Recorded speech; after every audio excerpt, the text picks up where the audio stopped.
اكتر حاجه مستفزه لما تلاقي شخص عربي بيتكلم جمهور عربي وبيتكلم بالشكل ده. بس هي she's a talkable woman، يعني طول الوقت بتفتي. بيحاول يحشر كلمه انجليزي وسط كلامه العربي كنوع من التحضر والرقي. يعني تلاقي مثلا يقول لك ايه ده انت بتقول خيمه رمضانيه؟ لا ايه الجهل ده؟ اسمها تانت. تلاقيه بيقول لك ايه ده انت بتقول عبايه؟ اسمها كافتان. في نفس الوقت ده تلاقي ممثل امريكي مشهور زي ويل سميث بيشكر في الثقافه العربيه، بيقول انا حاسس ان انا بنتمي للشرق الاوسط والثقافه العربيه، بيقول ان هو قرأ القران الكريم والقران الكريم لامس قلبه. I was shocked how much Moses was mentioned. I related to Moses and the experience of Moses. لدرجة يا مؤمن ان هو بيقول لعمرو اديب ان انا اتمنى يكون عندك اكسترا روم، يعني غرفة اضافية علشان اعيش واسكن هنا في السعودية. A room for me? Yeah. Even a palace here. Okay, yeah. For Mr. انك تتعلم لغة تانية ده شيء مهم جدا وعظيم، لكن مع الاعتزاز بثقافتك ولغتك. لغتك اللي انت بتقرب منها دي كانت المصادر اللي قامت عليها الحضارة الغربية في القرن ال15. لغتك اللي انت بتقرب منها دي ملايين الناس في العالم كله بتتعلمها وتدور عليها وتتمنى انها تنتمي اليها. السلام عليكم، ازيكم عاملين ايه؟ يا رب تكونوا بخير. انا اسلام وانت بتتفرج على زي انجلش. من كام يوم كده عمرو اديب عمل لقاء مهم جدا مع الممثل الامريكي المشهور ويل سميث، واسمحوا لي اشارك معاكم بعض الافكار والملاحظات اللي عجبتني في اللقاء ده، ونطلع بعض الكلمات والمصطلحات بالانجليزي علشان نتعلم منها. اولا ويل سميث قال ان هو قرأ القران الكريم والقران الكريم لامس قلبه، واعجب بقصص سيدنا موسى في القران الكريم وعدد المرات اللي ذكر فيها سيدنا موسى. I was shocked how much Moses was mentioned. Yes. Yeah. This is right. Yeah. Musa, you know, it's like it was so interesting. I كمان قال ان القرآن الكريم بسيط جدا وواضح جدا بحيث لا يلتبس فهمه على اي حد، فاستخدم تعبير crystal clear، وده تعبير مجازي معناه واضح جدا. كمان استخدم تعبير simplicity ودي معناها بساطة. قال I like the simplicity of Quran، يعني حب البساطة في القرآن الكريم. I loved the simplicity. The Quran is so clear, so crystal clear.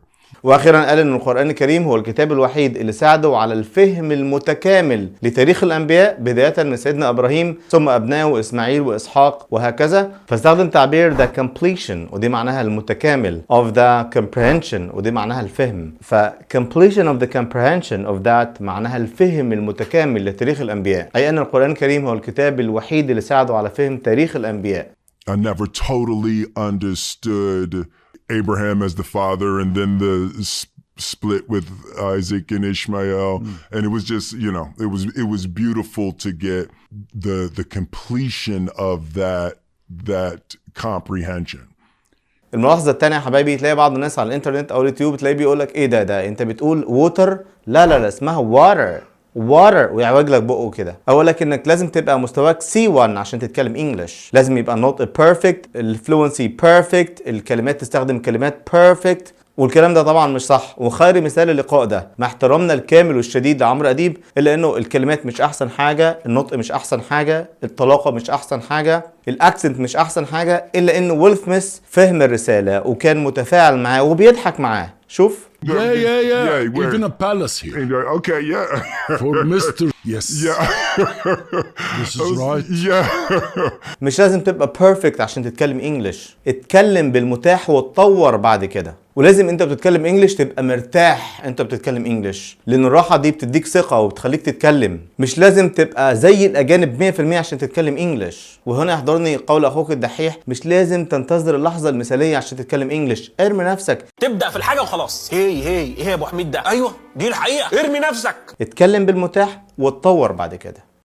الملاحظه الثالثه حبايبي، تلاقي بعض اليوتيوبرز او الناس اللي بيعلموا انجلش على النت يقول لك ايه ده انت بتقطع انت بتتكلم، انت بتقول وتستجمع افكارك. لا ما تقولش كده، لانك كده بتدي ايمج للشخص التاني ان الطلاقه مش احسن حاجه، وانت لازم تتكلم بدون توقف علشان تثبت للي قدامك انك بطل عالم في الانجليزي. مع انه اهل اللغه بيعملوا كده ويقولوا ويفكروا علشان يستجمعوا افكارهم ويتكلموا بعد كده. انت مش لازم تتكلم حضرتك تتكلم متواصل والافكار كلها حاضره عشان تثبت اللي قدامك ان انت ممتاز في الانجليش. لا، عادي جدا تقطع وتستجمع افكارك وتغير الكلام اللي انت عايز تقوله. ده الاجانب نفسهم بيعملوا كده. اسمع كده. I related to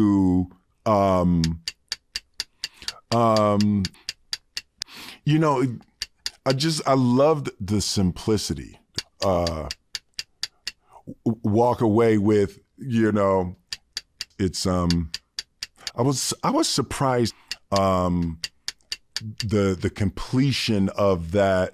ده حتى مؤمن الرئيس الامريكي اللي هو المفروض ان هو رئيس دولة لغتها الاولى انجلش I don't know.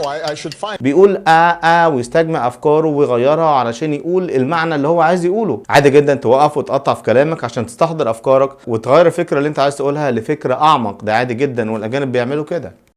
بعد كده حبايبي انا مش هقولها، انا هسيبك تسمع الفيديو ده وانت قول لي لاحظت ايه. You can connect to people more deeply when they can recognize resilience in your eyes.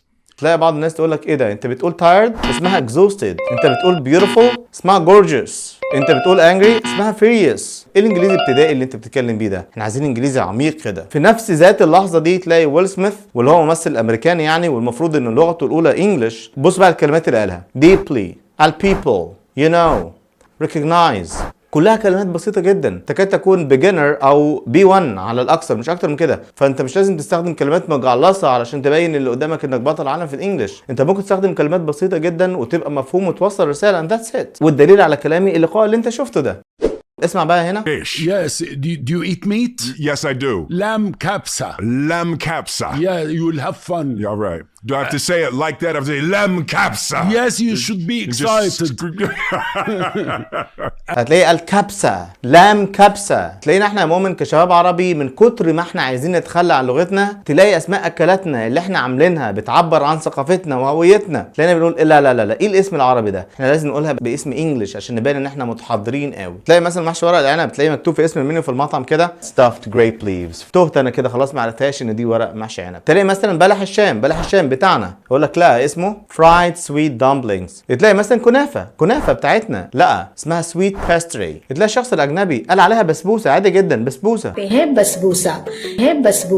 بسبوسه. فاحنا نقول ايه ده بسبوسه؟ ايه الاسم البلدي ده؟ اسمها سامولينا كيك. يا صديقي في اسماء الاكلات العربيه اللي بتعبر عن ثقافتنا وهويتنا وليه اصلا ملهاش ترجمه بالانجلش لانها مش موجوده في ثقافتهم ولا عندهم ولا باسمها. بلاش توج لسانك في دي. That's it for today. ده كان بعض الملاحظات على لقاء ويل سميث. يسعدني ويشرفني اشوف رايكم في الكومنتس تحت الفيديو.